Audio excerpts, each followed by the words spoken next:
Hey everyone, welcome to the mental health portion of my 22Q Awareness Month postings. So here goes. And go. This is probably the longest 22Q awareness post I will write. However, it's a huge part of my life. I will talk about a few things that triggered my mental health to get worse and worse. If I can help a few people or just even one person, I've done what I set out to do. I didn't really want to share this part at first, but it's a huge part of my story. It's helped shape who I am today. If I hadn't gotten help for my mental health, I may not be here at all telling this story. My mental health started to go south when I was in high school, which was the 90s. When I was 16 in 1994, my uncle passed away. It was unexpected, even though he'd been in the hospital. I think I was in shock for like a year, and then I was sad and depressed for the rest of high school. I didn't really know how to handle that. Thankful that my group of friends who stuck by me at that time couldn't have been easy. The rest of high school was hard for me emotionally. During that same year that my uncle passed away, I came to the realization that I was gay. Yes. Yeah. Okay. It was 1994 and I was 16, and for obvious reasons, I did not come out. And I wouldn't come out until my 30s. Keeping that secret from my family or anyone was a huge factor in my depression, because I didn't get to be myself. I didn't realize how freeing it would be once I was myself. I would try to see a couple therapists in high school, but they weren't working out. As I said in my previous post, I tried working in daycare, but it was too much. I had an asthma attack while working at one of them that landed me in the hospital for a week, and I did not go back to that job that I was at, that I'd only worked at for 3 days. So we tried this school called BizTech, which worked for a while. It was a good fit.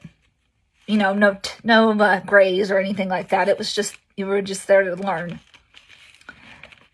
As I was doing this school, 9/11 hit a week before my birthday. I had anxiety like I'd never had anxiety before.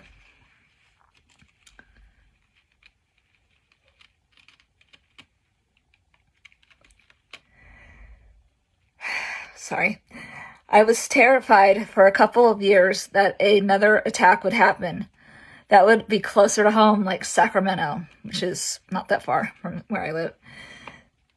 I started to see a therapist a few months after 9/11. He was very helpful. So I went back to working in daycare. It was awful. Big, huge mistake. Pretty Woman movie fans will know that reference. Okay, going back to the... Where am I? It was awful. No edits. I don't do edits. Okay. It was awful. I had an anxiety attack every day and was physically ill every morning before work. One morning, my dad found me on the bathroom floor. I didn't want to go to work. I just couldn't do it. I couldn't do it. I was too debilitated to go. And my dad called my therapist and we got an emergency appointment. This is when I got referred to my psychiatrist, who I've had 20 years. I don't know. I've lost track. He has saved my life. I'm not being over dramatic. That is a true statement. He would save my life. And I will cry. I will definitely cry when he retires. I never went back to work. I haven't had a regular job since 2003, and it's almost 2023. I had to learn that my value here on earth doesn't rely on college degrees or if I worked or not. Life is so much more than your job title or a degree. My doctor and I started trying different, what they call cocktails, a mixture of medicines to help with multiple symptoms. It would be a few years of trial and error before we got the right combination of drugs. About a year after I started seeing my psychiatrist, I needed to be hospitalized for suicidal thoughts. Okay. That was in December of 2003, the longest 5 days of my life. And you want to know the real reason why? I couldn't have my music. Not a pretty sight. Me without music for a week? No, ew, gross. Okay. It was then that I decided I would do whatever it takes not to end up back there. And I never did end up back there. I would do outpatient for a couple of weeks, every day for a couple of weeks. Then I would go once a week at night for a few months or a year, I can't remember which. The behavioral health hospital where I was treated patients. They used dialectical behavior therapy, which is a specific type of cognitive behavior therapy. TBT's goal is to, and this is according to their website, to teach how to live in the moment, develop healthy ways to cope with stress, regulate their emotions, and improve their relationship with others. It is very helpful therapy for bipolar disorder, but I didn't know I was bipolar yet. I would be diagnosed later because I was at a psychiatrist appointment and my doctor observed me having a rapid cycle, and it was like, that, yeah. And he was right.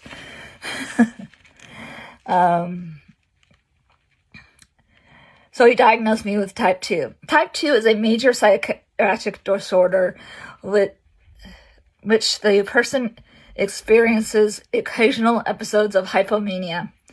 Persons with this disorder experience episodes of extremely low mood depression. In between these extremes, the person's mood may be normal. The mania with type 2 is usually shortly lived, and of a lower intensity than bipolar 1.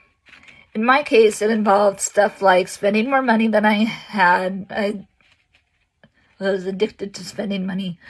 Overextending myself in activities, which I have gotten better at not doing. So, moving on.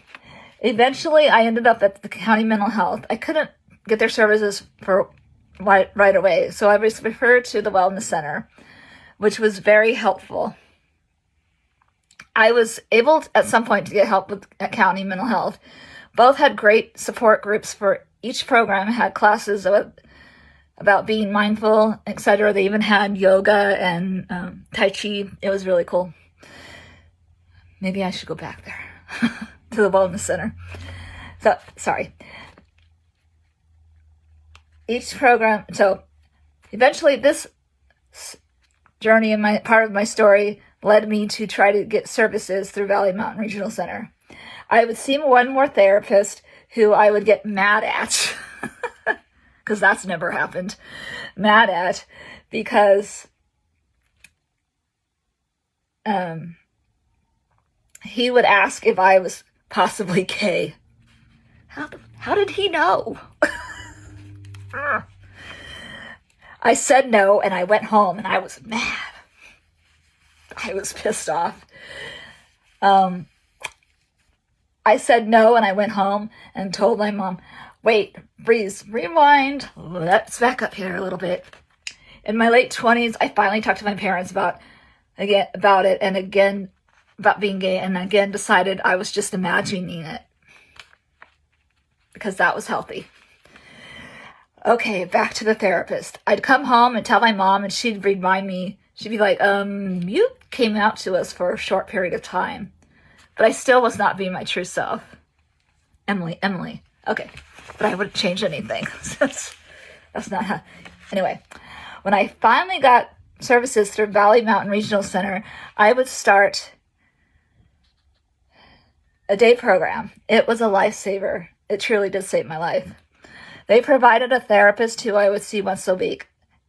I figured out the reason I had gone through therapists like a revolving door was because A, I wasn't comfortable being honest to them, and B, they weren't trained to work with people who had developmental disabilities. This new therapist of mine was. It's what he did all day long. He helped me in ways no one else could. He wasn't judgmental, and he would give me tools to use for when I became anxious in that very moment when the anxiety came. It was when I was seeing him that I finally, in 2016, would come out to everyone. No one batted an eye. Nobody cared. Which is awesome. I'm trying to find out, especially my parents and sister. But I think it's because since I had talked about it with them before, it probably wasn't much of a surprise. It would take me from 1994 to 2016 to finally say, damn, I'm pretty awesome. I'm kind of cool. Yeah, I said what I said. It's a scary time. Oh, wait, pause. I will fast forward because 22 years and 22Q. That's weird, right? Right? It's a scary time for those of us in the LGBTQ plus community. The recent shooting at the Club Q in Colorado Springs definitely hit home this time. This time. I went to my first Pride back in September, and it was amazing. I felt at home and safe. So I kept thinking how that could have been us. We were doing the same things, dancing and singing along to music. I'm not here to change anyone's views. My only goal here is to share my story, and it would be unlike me to not share this part of my story. Like I said, it's a huge part of my story, as it's one of the longest videos I've made. If you know me, my only goal is to share my story. And if you know me, if you are someone who knows me in real life, you know that is very true. Sorry. No edits. Coming out was probably the best thing for my mental health. I think that actually saved my life. It's probably the best thing I could have done for my mental health. I was at original board training, advocacy coming up next. And after watching a video at the training about a consumer who identified as queer and was in a wheelchair, I was like, oh my God, that's me in a lot of ways. I had never seen somebody who was disabled and LGBTQ on the screen before, like that combination of people. We exist. I saw myself, another person who happens to be LGBTQ and happens to have disabilities. They were their authentic self, sharing their story to the world on this training video.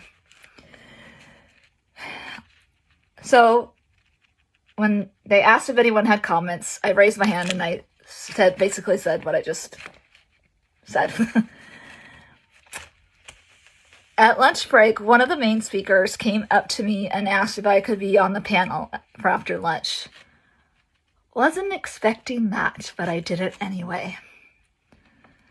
I didn't have time to be anxious, so it all worked out.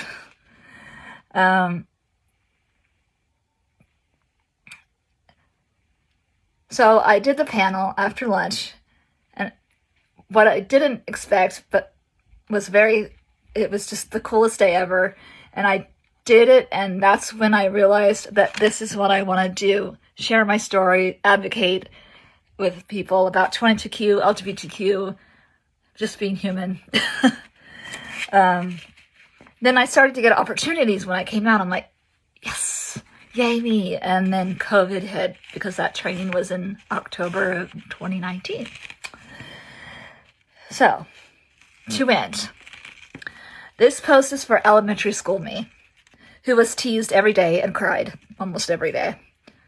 For 16-year-old me, who was terrified of being my true self. Still kind of am.